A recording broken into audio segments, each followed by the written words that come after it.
I've started making videos on a whole bunch of cool topics based on suggestions from the comment sections of my videos, and a lot of the time that turns out really well. Doing that has spawned some of the best series that I do on this channel. But sometimes if I'm convinced to try out a new topic and that first video with it doesn't do very well, I'll go, oh well, I guess my audience isn't really interested in that, and I'll just kinda abandon it. But that's not always a fair conclusion to come to. Sometimes I've just paired the thing with something weird that people aren't interested in, or made a not great thumbnail, or even just the video isn't that great. There's a lot of different reasons a video could underperform. So today, after 2 years since the last time I attempted a JoJo's Bizarre Adventure video, I'm finally gonna try it out again. And this time I'm pairing it with a topic that pretty much never fails: Godzilla Monsters. Turning some awesome Godzilla monsters into stands. Let's go. Hit like if you want, subscribe if you feel like, but either way, enjoy the show. 50,000 years ago, a meteorite struck Earth that carried with it an alien virus that killed any who came into contact with it.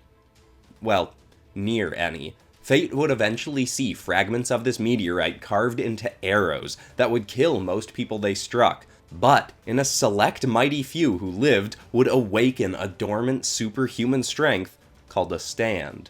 These stands appear in many different forms, but often appear as humanoid entities with unique abilities that their stand users can control. Today we'll look at a specific group of these stands and their users who are often at odds with one another. The first user is Ryo Nishikawa, who's aided by his powerful stand, Spaceman. This stand appears as a mostly natural humanoid with large crystals jutting from its shoulders as well as other shards across its body. These crystals are the main source of Spaceman's power. It can grow far more of them out of its body, and with them can absorb any nearby energy source, whether that be electric, thermal, nuclear, what have you. The more energy Spaceman absorbs, the more powerful it gets. Once even partially powered up, it can levitate itself or others, including Ryo. It can shoot deadly beam cannons, create an aura around itself that disrupts electrical devices, and even make itself a protective shield. Ryo is also ruthless in his use of his stand against any foe he faces. He's clever and strategic, studying his foes from afar before his initial strikes. Ryo once even used Spaceman to kidnap the son of a rival user, we'll discuss later, in an attempt to rile up his foe. Spaceman's ranged abilities are very difficult to avoid when fully charged, so your best bet at beating him in battle is to get in close before he can charge up. His melee abilities are lacking, so if you manage to get in close fast, it could be a quick fight in your favor.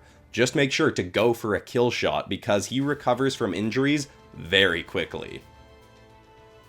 Now this was genuinely the first drawing I did for this episode, and I was really happy with how it turned out. The pose isn't anything fancy, but I think it works well enough, and it was really fun working with Space Godzilla. Anytime I do a Godzilla episode, I try to use at least one monster I've never drawn before, and in this case, that's Space Godzilla. I really wanted to try out using those big jutting crystals from its shoulders in a stand design, and I'm really happy with how I executed this in this drawing. Doing these designs kind of felt similar to when I did the Yu-Gi-Oh! Monsters as Magical Girls episode, in the sense that this is kind of a superhero design episode, but with a different kind of spin, like a different specific kind of visual language for these characters. I mean, they're not exactly superheroes. Stands are, I guess, kind of like a halfway point between having a Pokemon and having superpowers, but they do have elements of superhero look, and obviously they're beings or entities with superhuman abilities, so it was really fun studying a new visual language and trying to interpret that myself. And I actually really enjoyed doing the graphic design for this episode, which you'll only see in the final version of the piece, but I feel like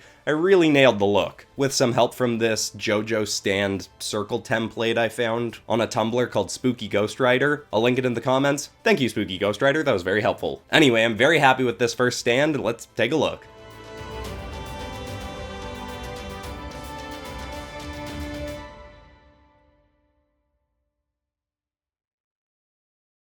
Moto Yoshi Tezuka is the next user of this group, and he may not be as ruthless as Ryo and Spaceman, but that doesn't mean he's easily defeated. In fact, he's one of the most durable fighters in all of Japan.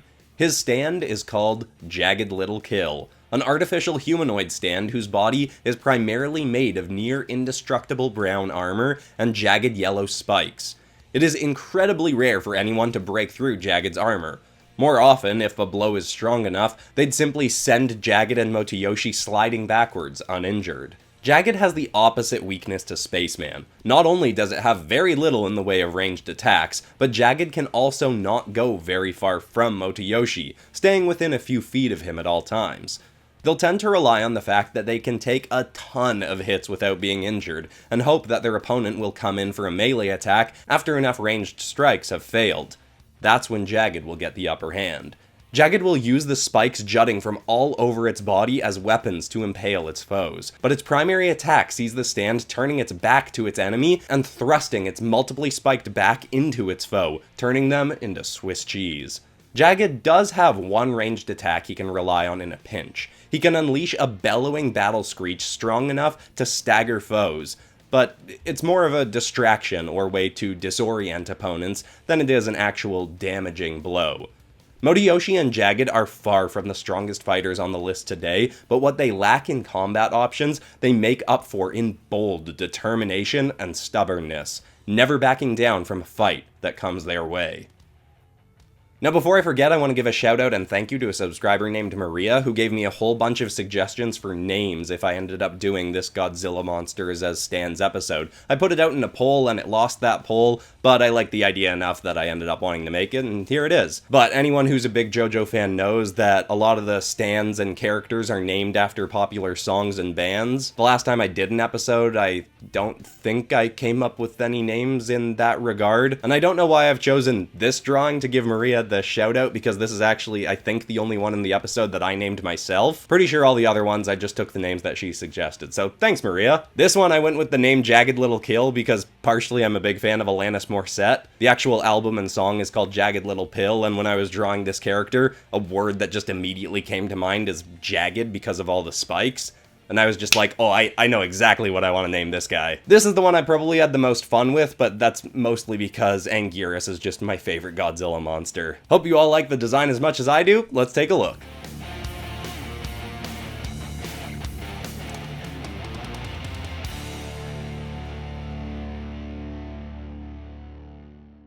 Our next user was the one referenced earlier, who'd had his son kidnapped by Spaceman and Ryo prior to one of their many battles. He's also been targeted by Moto Yoshi and Jagged Little Kill in the past, though they've since made amends and worked together against other foes. Toho Takarada is the man every stand user seems to want to test their might against, or fight alongside. His stand, simply called Nuclear, is mighty in near all regards. It fights well up close with heavy hits and durable skin, and from a distance with a massively destructive nuclear beam that it can fire from any of the glowing blue segments along its body. Nuclear is fairly fast on land, but far more so in water. It can swim nearly 200 kilometers per hour and will do this with Toho standing or sitting on its back. It can even create an airfield around itself for up to an hour so that Toho can breathe if he rides the stand underwater. It's rare for Nuclear and Toho to be so overwhelmed in a fight that they'll need to step things up, but if that need does arise, Nuclear has an altered form. With enough time away from the fight, Nuclear can superheat its own core, and in turn multiply its own might for a short while. When fully charged up, its normally blue glow will shift to a deep orange color, and it will gain the ability to fire a radioactive shockwave for 100 meters all around it. Nuclear and Toho don't often go looking for fights, but when they're brought their way, they will flaunt their victories to remind other stand users that may hear of the fight or see them in action that they are the alpha stand master, and none should be foolish enough to challenge their might.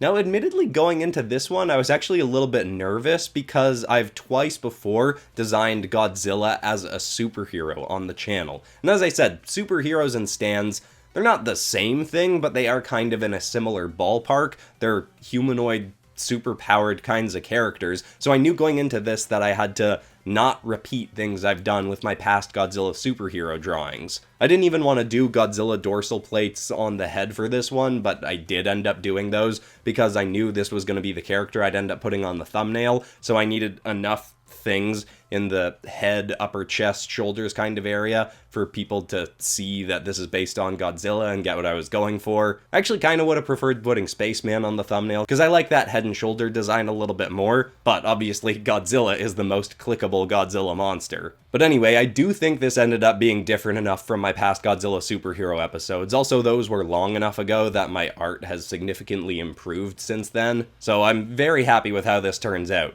I also think this is the one drawing in the episode that I give a good, proper JoJo pose to. I mean, it's a weird pose, but that's kind of a part of JoJo stand poses and JoJo character poses. Weird is probably the wrong word, but they often have those almost kind of pin-up girl style poses. I have no idea what the best description for them is, but this is the one where I feel like this is a weird pose of mine that I haven't really drawn something like this before, but I feel like it works best for a JoJo stand compared to all the others in this episode. Quite happy with this one, and I hope you all like it as well. Here it is.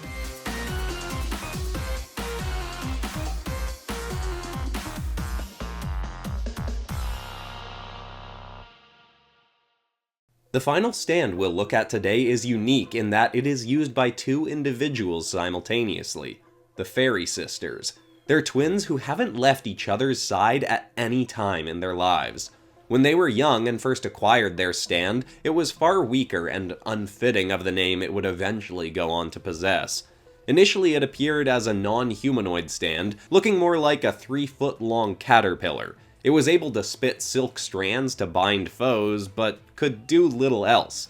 Until the girls trained it.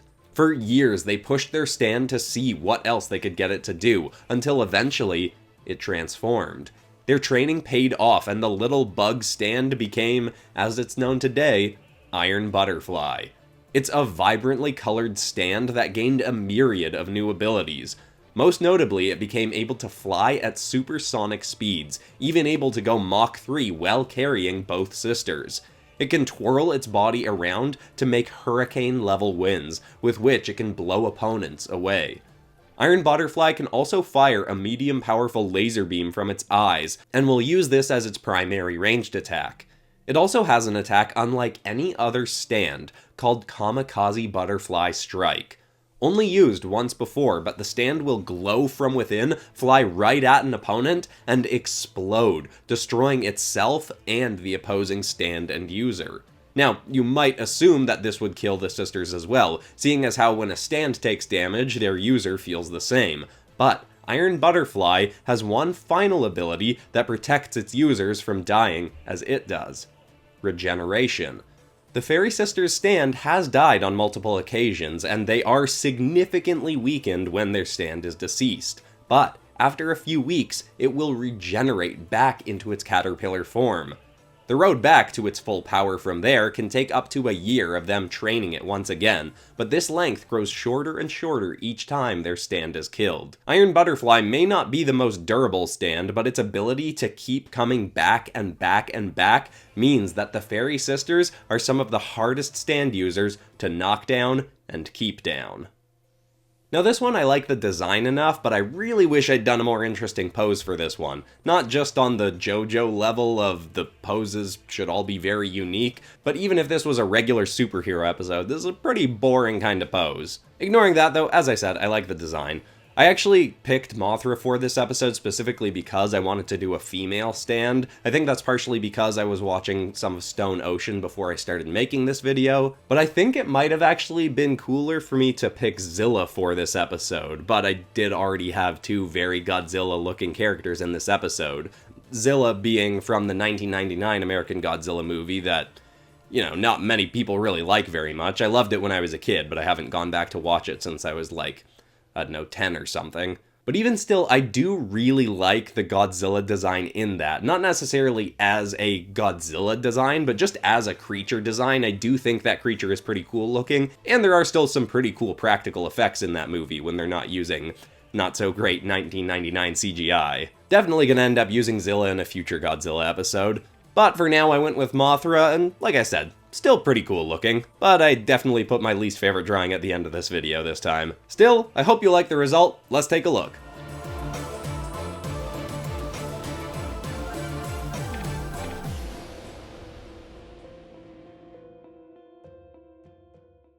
Well, Godzilla, how did I do?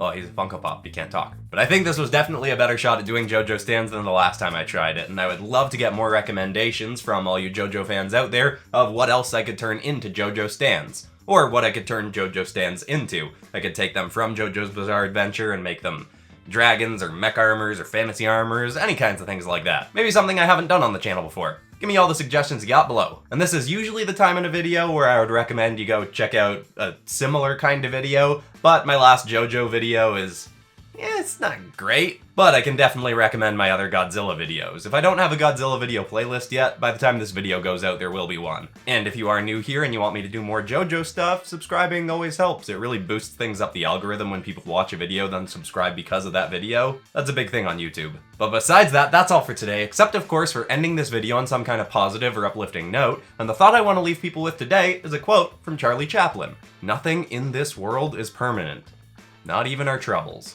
Hope that's helpful to someone out there. Thanks so much for watching, everybody. I love you all, and I'll see you all in the next episode on Friday. Goodbye.